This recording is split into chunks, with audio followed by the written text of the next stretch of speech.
میں نے قوم کا یہ مطالبہ رکھا کہ سب کو معاف کر دیا جائے. آج میں اس مطالبے کو دہراتا ہوں اور اہم لوگوں کو کہنا چاہتا ہوں. یہ تو ویسے یہ پھلترو قسم کے لوگ ہیں جن کی کوئی حیثیت ہی نہیں ہے. وڑ گئے ہیں یہ, جہاں سے نکلے ہیں وہیں وڑ گئے ہیں اور وہیں وڑیں گے یہ جا کے انشاءاللہ تعالی. میرے مولا نے چاہا قلم دوات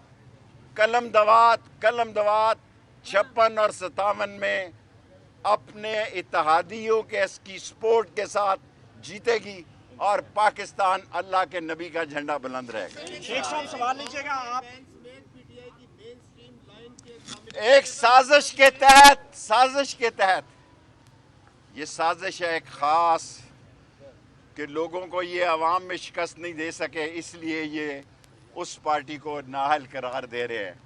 ان کو پتہ ہے کہ عوام کدھر ہے, ان کو پتہ ہے کہ لوگ قلم دوات کے ساتھ ہیں. راول پنڈی میں باہر کی سیاست نہیں کرتا, میں اور راشد شفیق صرف پنڈی کی سیاست کرتے ہیں. ان کو پتہ ہے کہ لوگ جو ہیں وہ قلم دوات کے ساتھ ہیں. میں انتظار کر رہا ہوں لال حویلی میں بیٹھا آرو صاحب, مجھے بتاؤ میرا جرم کیا ہے, ورنہ صبح میں ہائی کورٹ 8 بجے پیش ہو جاؤں. شیخ صاحب آپ اکثر نعرہ لگاتے تھے.